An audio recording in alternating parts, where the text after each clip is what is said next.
Hello everyone. So today we'll be doing something a bit different from the usual calculus, chemistry, physics tutorials that we do. And today we'll be doing a bit of math for fun. All right? And we will be discussing about Euler's number. It was developed by, or actually pioneered by the 18th century mathematician and physicist Leonhard Euler, although there were significant implications for E from his predecessors, such as Bernoulli, and there was Leibniz, if I recall correctly. It led to the foundation of Euler developing the constant, right? And, and actually, it is an irrational number, just like I, which is the square root of -1, and pi, which is 3.14. And it has significant uses in the field of math. That is why it is a natural number, considered as a natural number for that matter. It has uses for calculus, compound interest, probability, growth and decay, differential equations, cryptography, finance, Fourier series, biology, computer science, and there is more. All right. Also, E is the base of natural logarithms. And with that introduction out of the way, I have an intriguing math puzzle for you guys. All right. So, given the derivative of e to the x equals e to the x, solve for e. All right. So you might be thinking, there's not enough information about this, since it's all just letters. We can't derive a value from that. Well, let me prove you wrong. First, what we can do is we can consider e to the x as a polynomial that has infinitely many terms. So basically what we're doing is expanding e to the x as a series, specifically a Taylor series from the origin, or what we also know as the Maclaurin series. So you have a sub 0 plus a sub 1x plus a sub 2 x squared plus a sub 3 x cubed, and the list goes on, plus a to the n a sub n x raised to the nth power plus dot dot dot, right? So given this expression, given this series, what we can do is we can let x to be 0. Okay, so we will letter x equals 0. And now what will happen is that e to the x, when you replace everything here by 0, it will simply be wiped out from the expression, except for this, since it doesn't have an x variable. So we have a sub 0. Okay, let's actually replace this as e to the 0. Okay, and even if we don't know e, we do know that e to the 0 equals 1, since anything raised to 0 equals 1. So what we can conclude from this rather, is that a sub 0 equals 1. That's very nice. Now, we can go ahead and plug this in to the original equation, but this is where the derivative comes in, right? So if we take the derivative of this, not considering the zeros, so we won't consider the zeros this time, since we already equated it to 0 earlier. We will take the derivative. Okay, let's do this in blue. Right, and we take the derivative of this function.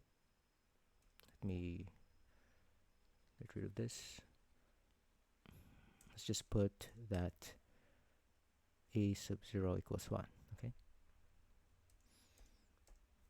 So we know that e to the x. Now let's do this very carefully. The derivative of a sub 0, which can be considered as a constant, will be 0. So that's gone. And then a sub 1x, its derivative is a sub 1. Okay?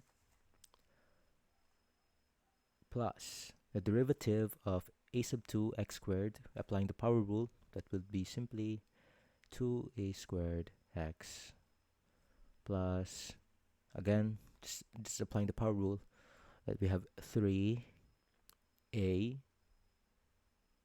sub 3 x squared, and the list goes on, dot dot dot. So we can express this as n a, all right, n sub n x raised to the n minus 1 power plus dot dot dot. All right, now we have to take note the property of e to the x, the function e to the x, since e to the x implies, or it says, that the height of the function will be same as its slope at any given point. All right, so think of this. When you have your x value as 1, then your y value will also be 1. So it corresponds to growth. So similar to the graph of e to the x, which looks like this. Looks a bit something like this, if you recall. Actually, something like this. Yeah. So that's the graph of e to the x. Right there.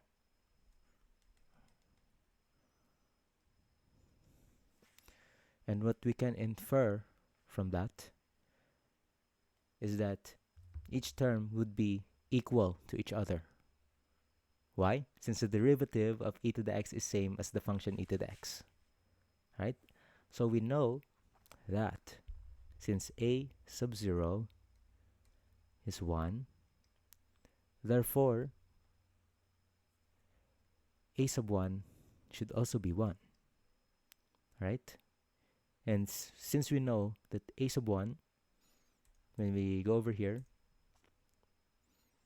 okay, when we go over here, we know that a sub 1 is 1. However, since it is the same as that, we have to equate this expression here into 1. So we set a sub 2x as 1/2, right? And then as we go along, we have a sub 2x. We know that it is a sub 2x squared, that is 1/2, right? So as you can see, it quickly falls over. It just works like magic, right? That's the magic of math right there. And if you square that, that's 1/4. But you can let's just do it. Yeah, it's 1/4, applying the squared. And right, since a sub 2x squared is that, then it must be equal to this, right? So it must be a sub 3x. We have to equate it into 1/2 first. Yeah, equate it into 1/2 first. So it must be around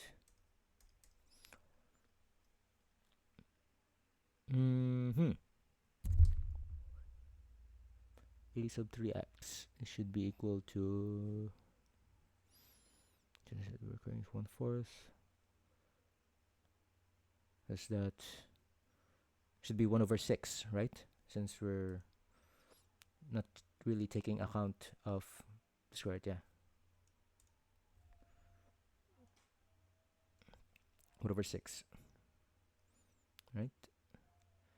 And then that must mean that it must be 1 over 6 on the side, right?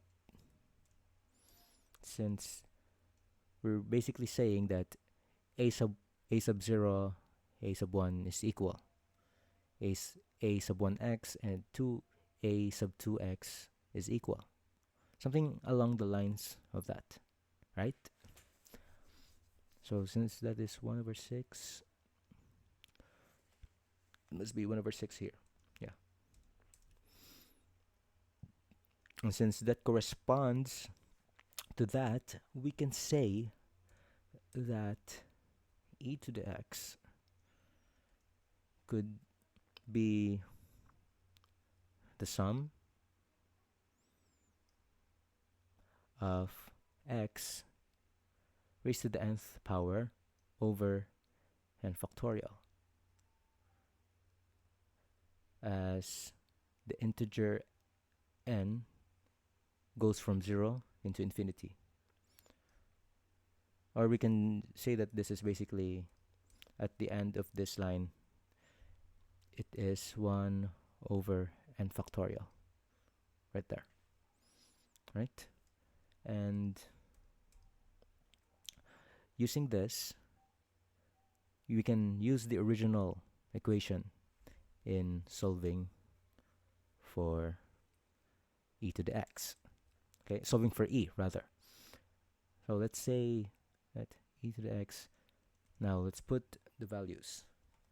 So we're using this expression, 1 over n factorial. And let's go about this. So 1 over 0 factorial plus 1 over 1 factorial plus 1 over 2 factorial plus 1 over 3 factorial plus 1 over 4 factorial. Let's go until like 6. I think it's a rough approximation. Plus 1 over 5 factorial plus 1 over 6 factorial plus dot dot dot 1 over n factorial plus dot dot dot.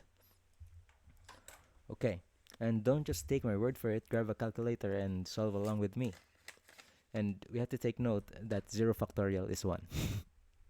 So e to the x is 1. This is just 1. And this is going to be 1/2. Yeah, 1/2. Yeah, don't take the word for this one. It was a blunder on my part. Plus 1/2 plus 1/6, right?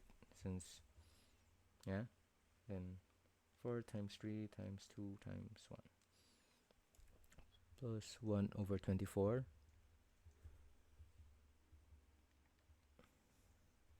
plus 1 over 120 plus 1 over 720. Since what we're really doing with the factorial is we're doing, let's say 1 factorial is just 1.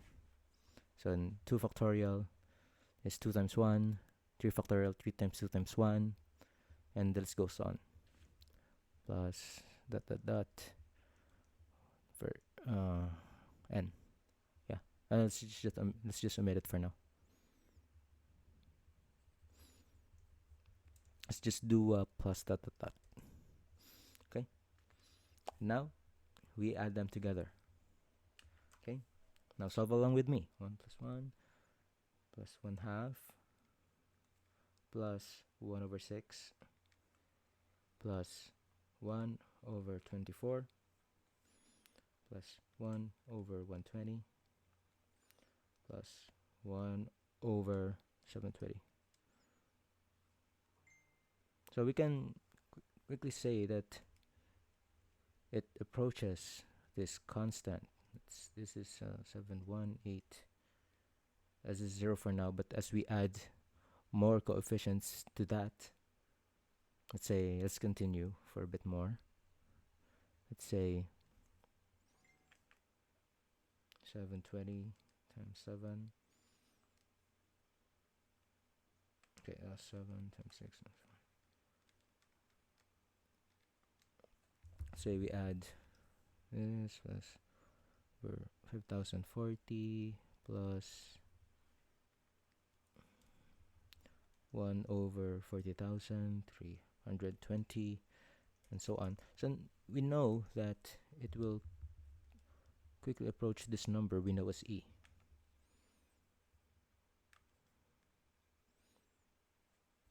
.7128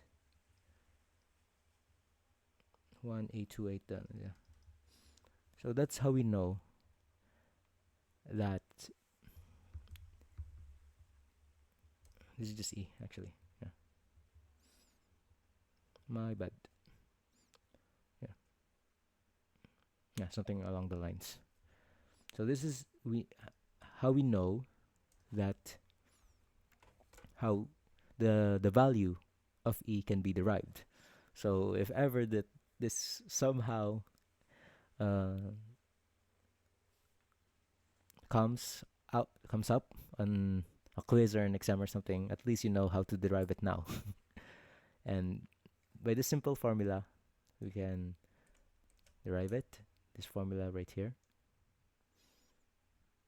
Okay.